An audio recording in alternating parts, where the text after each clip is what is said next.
Muito bem, queridos, paz do Senhor. Hoje a gente vai falar da restauração versus reforma.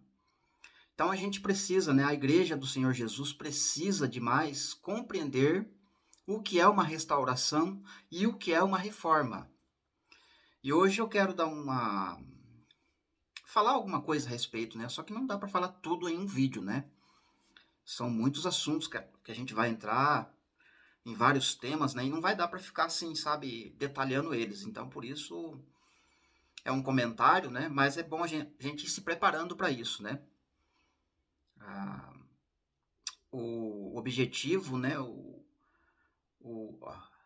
A rota, melhor, o destino, né? Para a pessoa que é alcançada pelo Evangelho é isso: caminhar em rumo à restauração. Ok. Só que para falar de restauração, a gente precisa então entender o que é uma restauração e o que é uma reforma. E como eu falei num dos vídeos anteriores, né, que reforma é diferente de uma restauração, reforma é maquiagem, reforma é gambiarra, reforma é dar um tapa, sabe? Dar uma disfarçada naquilo que está ruim, você melhora. Já a restauração é você buscar aquilo que é original, seja a peça, seja o, o produto todo, tem que buscar o original, para trazer a origem, né? Tá certo? Então é bem diferente da reforma. Só que para a gente poder iniciar um processo de restauração, por exemplo, na igreja, uma das coisas que a gente vai abordar aqui um pouquinho é como era o culto antigamente. Você percebe que quando você está lendo, isso para quem lê os profetas, é claro, né? A maioria não lê, né? Passa longe, né? Principalmente porque tem repetições, tem alguns assuntos que são polêmicos, são difíceis de entender. E o pior ainda é que os pastores induzem o membro a não ficar buscando nos profetas, né? Não lê lá que é para Israel, não vai lá porque é para Israel. E aí, né, já joga fora um monte de coisa. Não consegue enxergar as coisas. Então, quando a gente está lendo os profetas com atenção, você percebe que está acontecendo alguma coisa, seja no templo, na entrada da cidade, na frente ali do palácio, em algum lugar está tendo uma aglomeração relacionada a uma adoração ou um culto, aonde fala o sacerdote, fala o governador, fala o rei, fala Cicrano, fala Beltrano e de repente o profeta entra. Ou seja, fica subentendido que eles estão no pátio, em algum lugar, ok? Não especificamente dentro do templo, né? Não que seja errado, é correto fazer isso dentro do templo também. Todos falam, né? Um por sua vez, é claro. Não tem aquele negócio de um cortar a fala do outro, mas sim um desenrolar, uma conversa, um debate, uma discussão, algo ali que, mesmo na tentativa de aprender a palavra de Deus, né, na época dos profetas, ou na tentativa de acertar, então eles estavam caminhando ainda que de maneira na idolatria, no pecado, no engano ou na cegueira, mas uma coisa eles manteram, que é a maneira de cultuar a Deus conforme foi designado por Josué, Samuel, né, Davi, o próprio Salomão, né? Então eles tiveram uma base, né? E continuaram naquela base, né? E aquela base se estendeu até nos evangelhos, né? Você vê ali que Jesus chega no templo, né? Eles dão uma oportunidade para Jesus. Jesus lê lá em algum momento, ou em algum momento Jesus entra e começa a falar, ou no pátio, ou às vezes as próprias autoridades iam até Jesus para consultar ele, para questionar, ou para tentar pegar ele em alguma coisa, né? Ok. Então, uma base do culto era assim, né? E lá na carta de Paulo a gente vai ver um pouquinho daqui a pouco esse tema, né? Esse ponto. Só que uma outra coisinha que a gente precisa também resgatar, restaurar, e ele é muito importante, é a maneira de ouvir, né? Ter estrutura para ouvir e ter coragem e ousadia para falar. Você vai ver no contexto dos profetas, né? Que os profetas falavam, né? Eles desmascaravam os falsos profetas na lata, em público, na frente do governador, na frente de quem fosse. Então não tinha esse negócio, chega aqui, deixa eu falar um negócio pra você escondido, né? Ninguém pode saber. Não. Eles falavam ali, tanto é que foi escrito como testemunho pra gente ver. Então quando você tem o costume, quando você está meditando nos profetas, sempre você vai ver isso, né? Um falando depois do outro, mas ali tem uma discussão. O falso profeta fala, o próprio profeta fica quieto. Quando o falso profeta termina, aí o profeta entra e dá a conclusão dele, né? Dá o checkmate, vamos dizer assim. Às vezes é claro que o profeta vai ser, que nem no caso de Jeremias, né? Jeremias estava profetizando em vários lugares, né? Deus tinha chamado ele para profetizar. Aí, de repente, o sumo sacerdote Pazur foi até ele e deu uns petelecos nele, prendeu ele no tronco, né? Mas mesmo assim, o profeta Jeremias, né, profetizou contra ele. E desmascarou ele, vamos dizer assim, né? Fez ele passar vergonha em público, né? Colocou eu esqueci o nome, aquela canga, né, de madeira no pescoço. Teve todo aquele relato, né? Até tem um rascunhozinho aqui, ó. Né? O profeta Jeremias fez o Pazur passar vergonha. O próprio Ananias, né? Que é um falso profeta. Zedequias, né? Então, seja, ousadia, né? Vinha a palavra pro profeta e o profeta ia e entregava. E nesse meio termo surgia o falso profeta para tentar falar que é mentira, que não é isso, que é aquilo outro. E mesmo assim o profeta tinha ousadia, tinha conteúdo para refutar e deixar o falso profeta lá passar vergonha. Então isso precisa ser resgatado. É claro que com ordem, com decência, né? Mas precisa ser resgatado isso, né? A ousadia para poder falar. O que você está falando não está certo, você está errado, você é um falso profeta. Precisamos aprender e resgatar, por exemplo, a questão de maldito e bendito, né? Às vezes, né, a gente ouve uma pessoa falar que aquele fulano é maldito. Ah, aquele fulano é bendito. E para essas duas palavras não existe meio termo. Oh, aquele cara é meio bendito ou aquele cara é meio maldito. Não tem jeito. A palavra não dá margem para esse meio termo. Ou o cara é maldito ou ele é bendito. Ou é sim, sim, ou é não, não. Né? A Bíblia tem essa postura e essa base, né? Que no caso é o original, né? Você entende? Então, se o cara fugiu em algum aspecto ali na doutrina, ele tem que ser repreendido. E se ele está fora do contexto, ele é um maldito. Se ele se arrepende por causa daquele que o repreendeu, ele não é maldito, ele deixa de ser maldito e volta a ser bendito. Mas não existe aquele negócio de ficar equilibrando as coisas, sabe? Tem umas coisas ali que o cara não tá errado, mas tem outras que são boas, né? E aí? Quer dizer que as boas vão sobressair das ruins? As ruins, aí você põe na balança. Bom, o que ele fala de ruim é isso, o que ele fala de bom é aquilo. Então, se ele tem 60% de bom no conteúdo que ele fala e 40% é ruim, então ele é bendito. Então, não existe essa possibilidade de eu fazer esse julgamento. Amém? Então, é só uma pequena pincelada, tá? Não dá para ficar aqui entrando, não, mas é importante compreender isso, né? Tanto é que Jeremias 48:10, né, tem um texto lá que diz, né? Maldito é todo aquele que faz a obra do Senhor relaxadamente. E quando tá tendo guerra que tem que meter a espada para dentro, o cara guarda a espada na bainha, dando uma de covarde, né? Ou de desobediente. É maldito.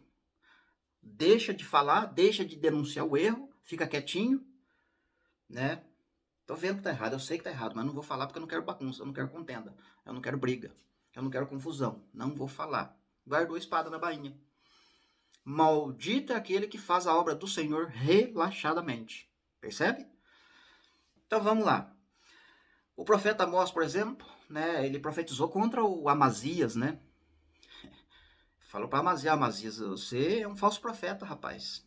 E a sua mulher vai se prostituir na cidade. Seus filhos vão morrer na guerra. E trouxe uma palavra pesada para ele. Porque ele queria que o profeta Amós não profetizasse. Para de profetizar contra o nosso sistema, contra o nosso templo. Né? Um outro dia a gente vai entrar nesse tema, tem uma mensagem linda aqui para nós, dentro do contexto de Amós, né, no chamado dele. Não vou nem entrar aqui, senão eu vou consumir aí uns 15 minutos do vídeo, e o propósito do vídeo hoje não é falar do chamado de Amós, nem dessa mensagem que tem ali escondida entre Amós e Amazias. Mas a gente vai gravar em nome de Jesus. Isaías, né, teve lá vários falsos profetas que ele teve que lutar, né? Ele teve que guerrear, ele teve que falar, teve que debater e teve que expor o falso profeta. Já no Novo Testamento você vai ver Paulo repreendendo Pedro em público, o próprio mágico lá, o Simão, sabe? N vezes, né? Isso que está registrado, vai saber lá o que não ficou registrado, né? Que Paulo teve que tirar a espada da bainha e fazer a espada trabalhar. E aí depois tem Jesus, né? Confrontando o sistema, né? Falando abertamente o que está certo, o que está errado, o que pode, o que não pode, né? Em público, não é às escondidas, e não é com jeitinho, é descendo a madeira mesmo. O próprio João Batista, né? Então a gente precisa se estruturar para ouvir, ficar preparado para ouvir. Às vezes a pessoa recebe uma exortação, uma palavra mais dura, vamos dizer assim, porque é necessário, e ela fica magoada, ela se sente ofendida. Esquece que está escrito e que é a palavra, não é o ser humano, ela quer atacar a pessoa, ela quer ficar bicuda com a pessoa, ela quer ficar, sabe, num conflito pessoal com a pessoa, quando não é isso, é a própria palavra. Então, tanto quem fala quanto ouve tem que ter estrutura. Quem fala tem que ter ousadia, tem que saber falar, mas falar a verdade mesmo, doa quem doer. Mas quem ouve também tem que ter estrutura para ouvir e reconhecer que é palavra do Senhor e que precisa obedecer e se submeter a ela. Entende? Não importa se a pessoa que está falando é menor que você, abre aspas, vamos dizer assim, em cargo ou em classe social, ou a pessoa é um analfabeto e você é estudado, é formado em tudo, mas está sendo repreendido por uma pessoa que é analfabeta e não aceita isso, que fica fazendo biquinho, fica fazendo joguinho. Então temos que ter estrutura para ouvir, independente de quem está falando. O que temos que fazer é julgar se vem do Senhor, se está escrito, se é palavra. E olhar para dentro de nós, é claro. Restauração, né? Então implica nessas coisas. Temos que entender isso. E a igreja não está preparada para isso. Você começa a falar, vai pregar o evangelho, rapaz, vai se converter. Não fica batendo na noiva, né? A noiva de Cristo é santa, é pura, não pode ficar batendo. Vai pregar o evangelho. Vai fazer isso. O que eu estou fazendo? Eu não estou pregando o evangelho? Você vê que as desculpas, as esquivas são muitas. Mas a pessoa não quer, entende? Você vê que tem pessoas que são duras, né? Coração duro. Pessoa que não quer nada com nada. Depois a gente tem, eu falei aqui do Jesus no sistema, João Batista, o próprio, não precisa nem mencionar, né, como ele falava, né? E as pessoas, né, reconheciam a autoridade dele, obedeciam, né? Quem queria Deus, quem estava disposto a se encaixar no plano de Deus, obedecia, entendia. Mesmo a palavra sendo dura, não importa quem está falando. Tem que reconhecer, tem que obedecer e fazer por onde isso nos edificar, né? Pensar por esse lado, é uma palavra dura, mas vai me edificar. Vai doer, tá doendo, mas vai edificar, vai transformar. Lá na frente vai trazer justiça. Não é isso que a carta aos Hebreus fala, capítulo 12? No questão lá de descer a vara, o chicote. A gente fica triste quando a gente é chicoteado, né? Quando a correção vem, a gente fica triste, mas depois vai produzir frutos lá na frente. Então tem que visar por este lado. Receber a crítica, mesmo que doa, mesmo que você passe vergonha, porque às vezes muitos vão passar vergonha. Pedro passou vergonha em público. Olha depois o que ele fez. Olha as cartas que ele escreveu depois da repreensão. Muitas coisas ele aprendeu depois, quando ele percebeu que Paulo tinha uma autoridade, que Paulo estava, abre aspas, né, num nível superior a ele, em meditação e entendimento da palavra. Pedro reconheceu, acatou a mensagem, recebeu como edificação, foi doloroso, foi vergonhoso na hora, mas depois ele teve um alavanque no seu ministério. Ele escreveu coisas interessantes. Ele falou coisas do livro do Apocalipse, sem ter recebido a revelação, mas ele escreveu e confere com o Apocalipse, as cartas que ele escreveu. Depois, inclusive, ele vai falar até de coisas das duas casas mais para frente, né? Coisa que ele não falava antes, que ele não entendia. Então é importante ter estrutura para entender e receber a repreensão.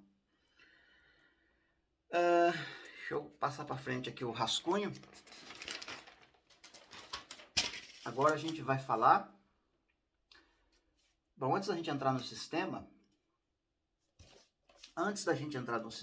que eu vou falar um pouquinho do sistema, né? porque tem coisas boas também no sistema, né? Não é só dar pedrada, acusar e descer a madeira no sistema. Tem coisas boas ali no sistema. Mas antes, só para finalizar o pensamento da restauração e do culto que aconteciam antes, e como era, por exemplo, nos dias de Paulo, 1 aos Coríntios 14, verso 31. Porque todos podereis profetizar, um após o outro, para todos aprenderem a ser consolados e consolar.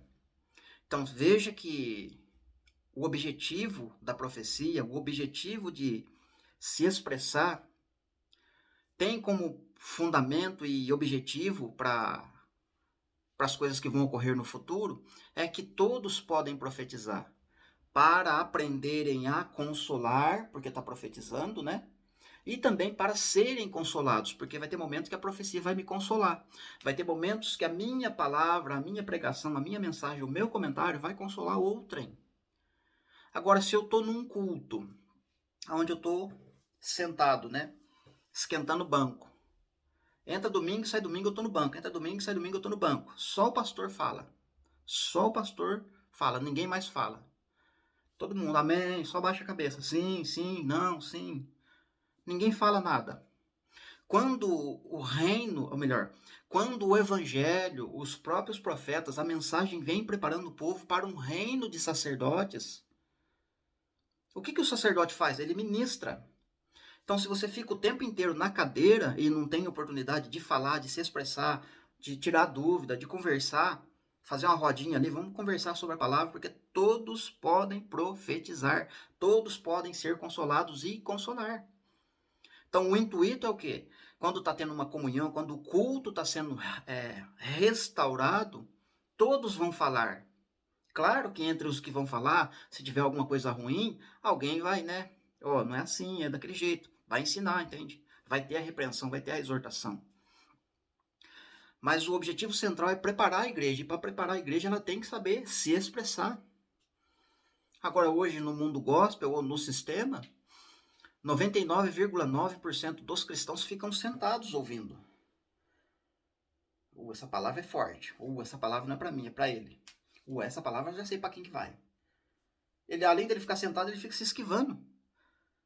Né? Porque o pregador não está falando o nome. Essa serve para mim. É bênção. Opa. Chave. Carro novo. Trocar de carro. Casa. Terreno. Ou seja, tudo que é bênção é para mim. Tudo que é ruim é para fulano, é para cicrana. E o cara se desvia. Então, quando a gente está num conjunto, num grupo, sentados, né? E todos falando ali, vai ter um momento de edificação e um momento de exortação, um momento, sabe? Ali sim eu vejo um crescimento mútuo em todos, porque estão sendo preparados para reinar e para ser sacerdotes. Amém? Ok. Então, já que a gente falou desse ponto aí, né? Do culto como era, né? É claro que não pode ter bagunça, né? Tá uma rodinha ali, tudo conversando, daqui a pouco o cara começa a falar em língua, o outro fala em língua, sabe? Não é isso. Então, o culto, desculpa. Então, o culto com ordem e decência é ordem porque está organizado e porque todos estão sendo edificados e consolados e consolando. É nesse aspecto que o culto em ordem que Paulo está tratando. Não é o culto em ordem que está todo mundo sentado. Aí o pastor fala em língua. Só o pastor está falando, beleza, então pode. Ah, só uma irmãzinha que levantou lá está falando em língua. Um só, dois, pode. Não é nesse aspecto. Ok? Tem uma coisinha na minha garganta aqui. Esqueci de pegar água. Dando continuidade. Então, dentro do sistema, quando eu falo contra o sistema, não estou generalizando. Inclusive, eu falo, não é todo o sistema. Então, existem muitas coisas boas no sistema. A gente vai, quando a gente...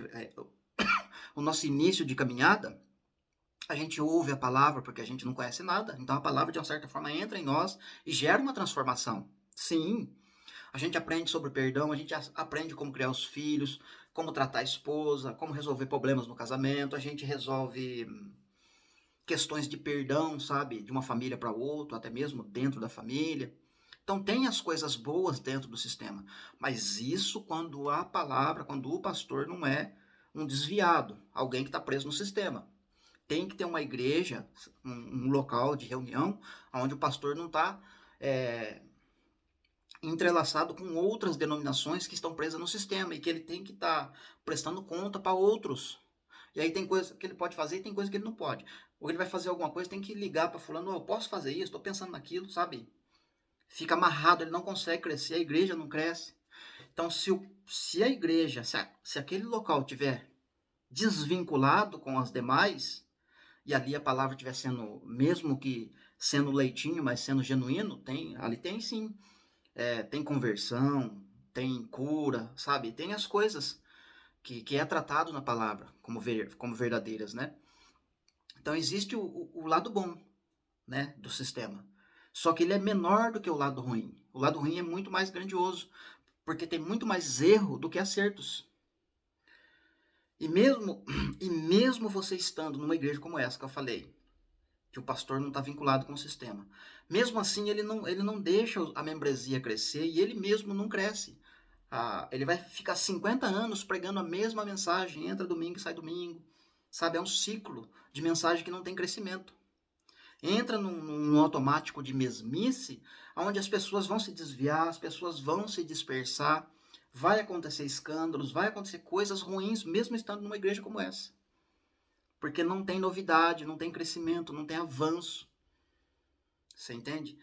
Então a pessoa entra ali, ela sofre uma transformação benéfica até um certo ponto, depois paralisa, fica paralisado.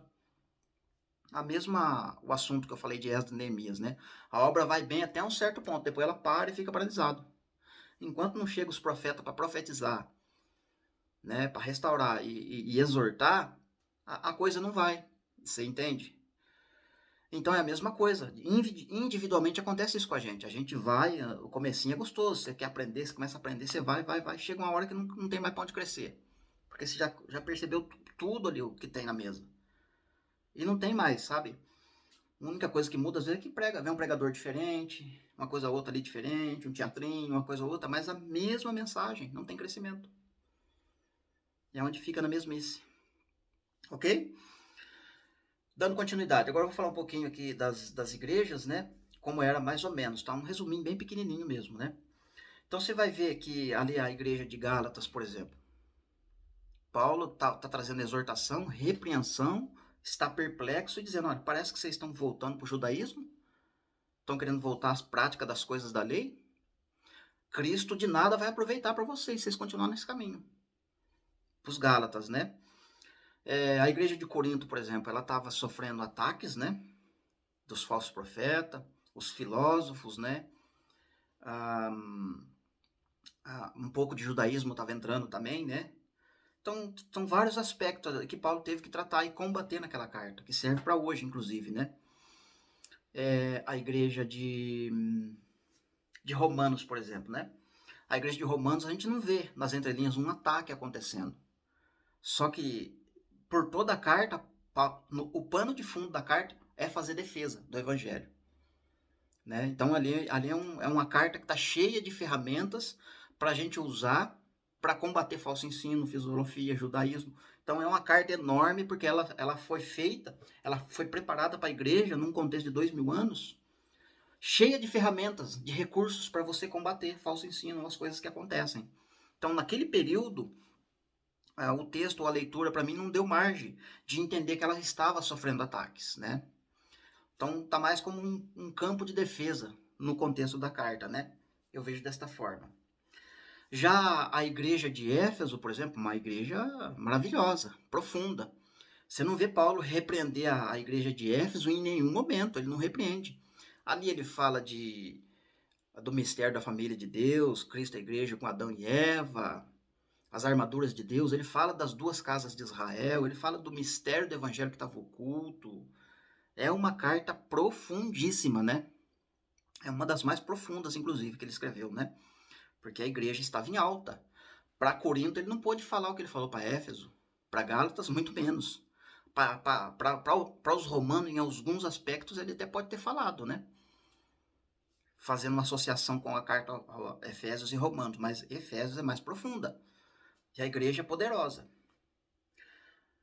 Só que, olha só, né? Eu falei de 4 igrejas aqui, tá bom, né?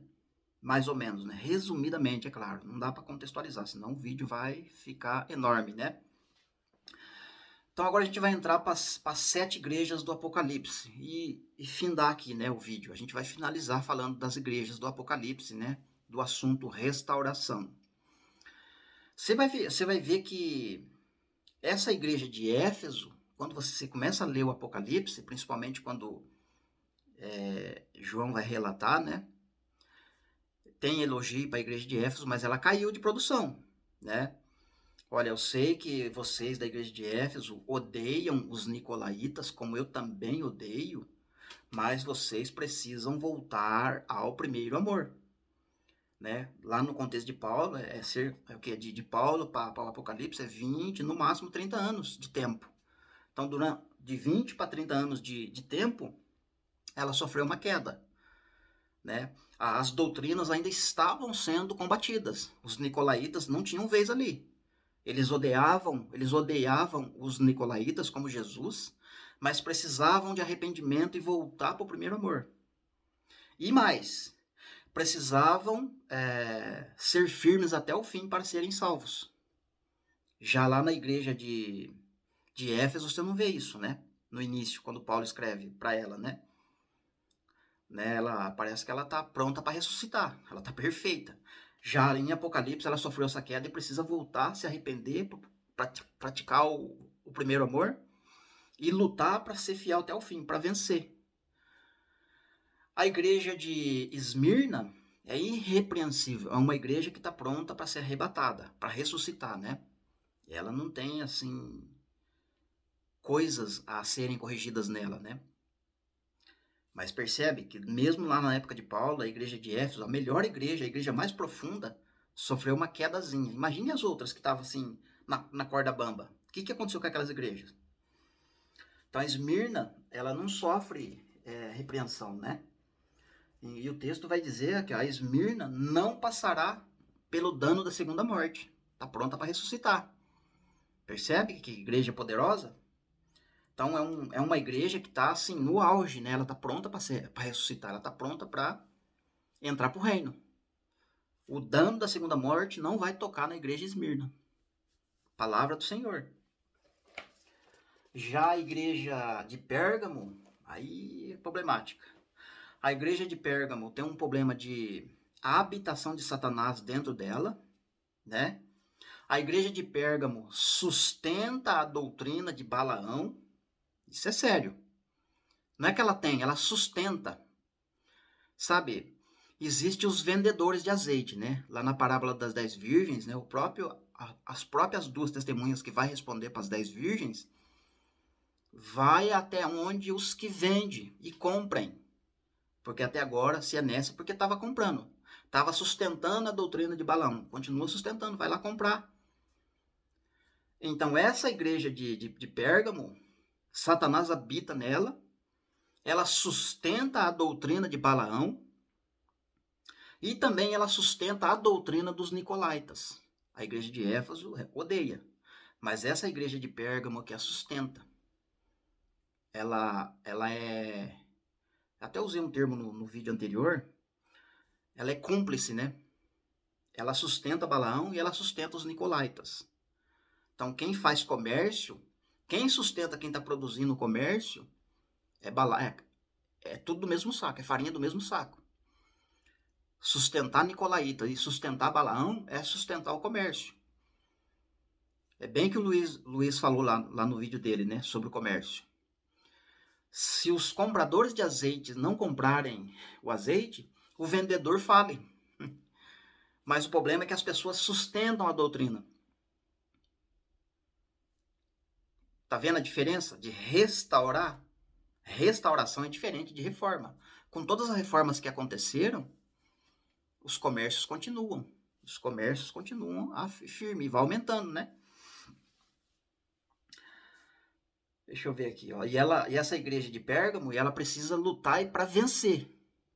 Se ela quiser ressuscitar, ela precisa lutar, ser perseverante até o fim. É claro que é alguns dela, né? Não é todo 100% da igreja de Pérgamo que é isso, né? Inclusive nessa igreja de Pérgamo tem um camarada que se chama Antipas, né? foi morto no meio de vocês, onde Satanás habita. Então, Satanás habita dentro da igreja de Pérgamo. Existiu uma testemunha fiel por nome Antipas, e essa testemunha fiel foi morto no meio de vocês, onde Satanás habita. Falando para a igreja de Pérgamo. É claro que não é 100% da igreja que está nessa situação. E olha a época que ele está falando isso, hein? Entende? 20, 30 anos depois dos anos 70, né? Da destruição lá, da perseguição que teve, né? Então a igreja de Pérgamo é problemática, né? Habitação de Satanás, sustenta a doutrina de Balaão, sustenta a doutrina dos nicolaítas, e precisa, e os que tiverem contra isso, né? Tiver lá dentro de alguma forma, mas aí é até difícil falar, né? Como é que existe cristão verdadeiro lá dentro, né? Se tiver, tem que lutar até o fim, perseverar até o fim para ser salvo, senão não vai ressuscitar. É o que o texto está induzindo, né? Já a igreja de Tiatira, ela tolera Jezabel, tolera, permite que Jezabel ensine. Ela deixa que os servos dessa igreja sejam seduzidos por Jezabel. E com isso ela ainda faz com que esses servos que são seduzidos a praticarem sacrifícios, né? Coisas, né, aos ídolos, né? Sacrificam com coisas aos ídolos, né? Problemática essa igreja também, né? Permite que ela tem Jezabel consiga, né? Ela está no púlpito, né? Nesse período, Jezabel já assumiu o púlpito dessa igreja. A Jezabel profetiza, a Jezabel seduz, ensina. Mulher ensinar? Parece que é complicado, né? Mulher ensinar? Ensina os servos a comer coisas sacrificadas a ídolos. Aí, mulher ensinando aí, tá vendo? Jesus gosta que as mulheres ensinam, tá vendo? É claro que tem um contexto, tá? Não tô sendo radical aqui. Vamos lá. E essa também tem que perseverar até o fim para ser salva. Tem que batalhar. Talvez não tá fácil para essa igreja aí não, te atira, né? Depois tem a igreja de Sardes, né? A igreja de Sardes, ele fala para ela, se ela não se arrepender, ele vai vir como um ladrão. Aí lá nas cartas de Pedro e Paulo, quando ele vai falar de ladrão, que ele vai vir como ladrão, eles estão falando de uma igreja. No contexto todo, somando uma coisa com a outra, você vai identificar já uma igreja que vai ver Jesus vindo como um ladrão. E quem vai ver Jesus vindo como um ladrão não é a igreja, porque quando ele vir como ladrão, a igreja já está com ele. Então essa igreja já ficou para trás, né? Não vai ressuscitar. Ver Jesus vindo como um ladrão, não vai ressuscitar. Infelizmente, né? Mas se dentro dessa igreja tiver alguns que batalham para não se contaminar, tem que batalhar e ser perseverante até o fim. E essa frase de ser perseverante até o fim tem um motivo para ela. Jesus falou isso, inclusive, lá nos evangelhos, porque ele estava avisando a tribulação que a igreja primitiva ia passar, mas ele está avisando também a grande tribulação que vai acontecer no final dos tempos, né? A última, inclusive. Jesus, os apóstolos, o próprio livro do Apocalipse não está falando para mim ser perseverante até o fim, indo no templo, participando do sistema, pregando o evangelho, se santificando, ainda que isso é importante. Mas muito mais importante é no período que está tendo perseguição, onde as trevas estão avançando mesmo, né? Como aconteceu com a igreja no início e como vai acontecer com a igreja na grande tribulação. As trevas vão avançar. Então vai ser necessário perseverar até o fim para ser salvo. Esse é o objetivo central da mensagem, né? De perseverar até o fim. Não é por causa da vida cotidiana de cristão, não. A gente falou de Sardes, né? Depois tem a Filadélfia, que é uma igreja também que está irrepreensível, né? Então a Sardes e a Filadélfia são duas igrejas que estão prontas para serem ressuscitadas. Elas não recebem repreensão. São duas igrejas que não vão passar pelo dano da segunda morte. Elas não vão ficar de pé diante do trono branco. E elas vão participar do tribunal de Cristo, que é para receber galardão, para ser galardoado. Mas elas não vão, nem Sardes e nem Filadélfia, não vai passar para a segunda morte, pro trono branco, né? Porque elas vão ressuscitar na sétima trombeta. Glória a Deus, né? E eu queria que você se esforçasse para fazer parte dessas duas. Para isso é necessário a restauração, para isso é necessário aprender, entender os contextos. Todos nós estamos aprendendo. Todos nós estamos aprendendo uns com os outros, né? Mas é preciso se esforçar para essa restauração tomar forma, sabe? Alavancar mesmo. São pouquíssimas pessoas que querem ver a restauração acontecendo. Quer ver com os olhos, mas não quer participar. Tem que participar, tem que pôr a mão na massa. Tem que denunciar. Tem que receber a exortação, a palavra pesada, na bênção mesmo, né? Sabendo que ela vai frutificar com justiça no futuro. Aí depois, por último, tem a igreja Laodiceia, né? A Laodiceia, ela tem nome que vive, mas está morta. Diz que é rica, mas está pobre. E diz que está vestida de púrpura, né? Vestes finíssimas, quando na verdade ela está nu, né? A vergonha dela está exposta. E essa igreja, né, com tudo isso e todas as outras coisas mais que os textos vai falar, ela também tem que perseverar até o fim, se quiser ser salva, se quiser ressuscitar. Apocalipse 1, versículo 19. Escreve as coisas que você viu, Jesus falando para João. Escreve as coisas que você viu, as que estão acontecendo agora, a mais importante. O que está acontecendo agora? Tudo isso que eu falei até agora com relação a essas igrejas. Lembra da igreja de Éfeso, a mais poderosa? Sofreu uma queda, ela precisou receber uma repreensãozinha para voltar para o primeiro amor. Imagine as outras igrejas que estavam num nível inferior, por causa dos ataques, das doutrinas, das filosofias, por causa dos falsos profetas e tantas outras coisas que estavam acontecendo. O que aconteceu com aquelas igrejas? Né? Então, o livro do Apocalipse vem para revelar. O que está acontecendo? João está escrevendo. As que estão acontecendo. Jezabel assumiu o púlpito. Tem gente da igreja de Gálatas, de Corinto, sei lá, das igrejas que Paulo passou, sustentando a doutrina de Balaão, tolerando Jezabel, sabe? Tudo isso que a gente está vendo aqui sendo relatado. Naquele contexto, já. Percebe?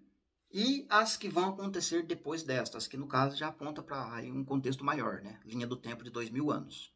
Mas o ponto mais importante, mais crucial, é o que estava acontecendo naquela época. Por quê? Porque a Igreja Católica, o Império Romano, engoliu, invadiu a igreja, né? Acabou com tudo. Então, o último que foi vivo ficou João.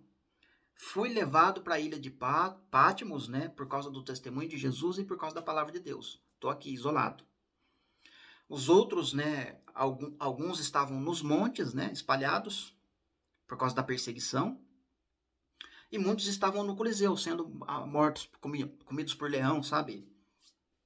Aquela coisa horrível que a gente tem só história, não tem a palavra como testemunho, né? Mas tem lá os relatos de Flávio Josefo, outros historiadores, sabe? Que falam desse período que foi tenebroso para a igreja. E a igreja sucumbiu. Acabou com a igreja católica invadindo com tudo isso, né? Como a gente viu ali Jezabel já no púlpito. É o Império Romano, a igreja católica. No púlpito, profetizando, ensinando a comer coisas sacrificadas a ídolo, etc. Sustentando doutrina de Balaão e por aí vai. Vai piorando e vai caminhando. Decadência. Aí lá na frente vai aparecer Martim Lutero. Com as famosas reformas. Lembra que o assunto aqui é restauração e não reforma. Restauração é diferente de reforma. Restaurar é trazer a origem, o original. Reformar é fazer gambiarra, é MacGyver. Quem que lembra do MacGyver? Eu não perdi um filme. Né? Todo domingo, quando tinha, eu assistia. Eu ainda era criança. Tinha lá meus 9, 10 anos de idade. Né? Assistia lá com meu pai, minha mãe. MacGyver. Pensa num homem para fazer gambiarra. Pois é, reforma é gambiarra. A Simone usa outro nome, não é gambiarra que ela fala. Engenharia alternativa, Simone fala. Para não falar gambiarra, fala que isso aqui é uma engenharia alternativa, que substitui a palavra gambiarra. Então, gambiarra, reforma e engenharia alternativa é a mesma coisa. Agora, restauração não, é tudo novo. Você joga fora o que está ali, o que está ruim, e extrai o original, e traz à tona o original. Teve um episódio lá no livro de Crônicas, ou Reis, eu não lembro aqui, acho que é Crônicas, que o pessoal, né, dentro desse assunto de restauração, olha só, as doutrinas, o engano, a cegueira entrou dentro lá do contexto de Israel, que eles perderam o livro da lei dentro do templo. Perderam, sabe? A bagunça foi tanta que não conseguiram mais achar o livro da lei. Aí passou um período, levantou lá assim um rei, e ele resolveu fazer uma faxina no templo. Vamos limpar, vamos organizar, quero restaurar, quero fazer isso, quero fazer aquilo outro. E realmente lá está a palavra restaurar. Quero restaurar a lei de Moisés. E aí quando encontraram o livro, ele chorou. Não, agora sim, agora eu tenho o que eu preciso. Eu encontrei o livro da lei, agora eu posso fazer a restauração no culto. Aí leu, chorou e mostrou para o povo chorou. Porque tanto ele quanto o povo percebeu que tinha se desviado e muito do Senhor, por ter perdido a lei dentro do templo. Então a igreja do hoje, mesma coisa, perdeu a lei de Cristo dentro dos templos, perdeu e precisa ser encontrado. E ela está escrita, mas ela está escondidinha. É só para quem tiver sinceridade no coração, quiser realmente buscar as origens, a verdadeira mensagem, vai encontrar. Estamos vivendo essa época, inclusive. Muitos têm encontrado esse livro perdido dentro do templo. E têm se maravilhado. Claro, quando você percebe, eu não quero nem mais ficar aqui, não fico mais um segundo dentro deste lugar aqui. Jamais. A pessoa carpe fora dali. Porque ela sabe que aquilo ali não está mais no contexto da palavra. Entende? Então, queridos, então veio Martim Lutero, veio Calvino, toda aquela galera que a gente já conhece, o histórico, né? Não tem como comprovar a veracidade disso, né? A gente tem as histórias que o povo conta, que foi escrito, foi, sabe, relatado. E a base de Lutero é o quê? Não pode, galera, ficar vendendo salvação. Salvação é pela fé, é de graça, não pode vender. Né? Ele conseguiu ali uma restauração, já começou a melhorar, sabe? É que nem eu falei, tem a parte boa, mas tem a parte ruim e pior, né? Então ele conseguiu. Não demorou muito, veio Calvino, veio outros. Aí entrou o dízimo, sabe? O dízimo não veio de lá da igreja primitiva. O dízimo veio depois, como dinheiro, entende? Aí transformaram o dízimo em dinheiro. Ou seja, voltou para trás, porque se salvação não se compra, e tem pastor aí pregando na internet, porque quem não dá dízimo é ladrão, não vai pro céu, tá comprando a salvação do cara do mesmo jeito.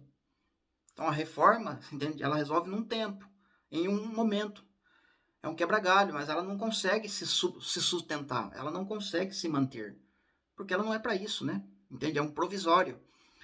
Então foi acontecendo, sabe, várias coisas, mas tudo isso que vem acontecendo serviu de melhoria, serviu de degrau, de patamar, talvez, para chegar até nós a solução, né? Ou então o recurso para haver uma restauração, né, de verdade. E a gente está vivendo essa época. Glória a Deus por isso, né? Vivemos essa época de restauração. Então ela começa por um pequeno grupo que eles vão, assim como começou com Calvino, um pequeno grupo, olha, salvação não pode, sabe? Salvação não se perde, e o negócio tá grande hoje. Mas não é uma realidade, né? Salvação se perde sim, mas é a base da doutrina deles, a salvação não se perde. Quando na verdade é possível perder, sim. Inclusive, tá o testemunho que a gente acabou de ouvir o que aconteceu com essas igrejas aí. Então, a gente precisa resgatar isso, queridos, tá? Eu tô finalizando agora. Então a gente precisa resgatar a restauração, a gente precisa se esforçar, se unir, né? Deixar as nossas indiferenças, né? As coisas pessoais, né? De lado e tratar com a palavra. Você bateu em mim com a palavra? Então eu vou devolver com a palavra, né? A não ser que for mesmo uma pessoa maldita, um falso profeta, alguém que não quer nada com nada. Aí tem que descer a madeira mesmo, não tem o que fazer. Não tem que ficar parpando ali. Mas se for um irmãozinho, uma irmãzinha que realmente quer aprender, quer entender, vamos ter paciência, vamos sentar junto, vamos dar mão, vamos ensinar, vamos ver até a pessoa alcançar o entendimento, né? Para isso a gente tem que ter paciência nessa hora. Mas existem outras pessoas que a gente perde a paciência porque a gente percebe, a gente consegue ver que a pessoa não quer aprender. Ela quer ficar ali, sabe? Na porta ali, ela não entra, não deixa ninguém entrar e não quer que os outros entrem, e fica ali, sabe? E você vê que é teimosia. Você dá um texto, ela não responde, ela quer falar de outra coisa, ela quer atacar você, quer falar outra coisa, quer fazer outra pergunta com outro texto nada a ver, mas não responde o que você está fazendo, o que você está falando, perguntando. Então você percebe ali a diferença do maldito. Tá bom? Então, finalizando aqui, queridos, agora fechou então, fechou o pensamento, né? E agora a restauração tá aí pra gente fazer, né? Levantar aí um grupo, levantar aí os irmãos, irmãs que querem participar disso, né? E fazer essa restauração. Amém? Deus abençoe, um forte abraço e até o próximo vídeo, permitindo Deus.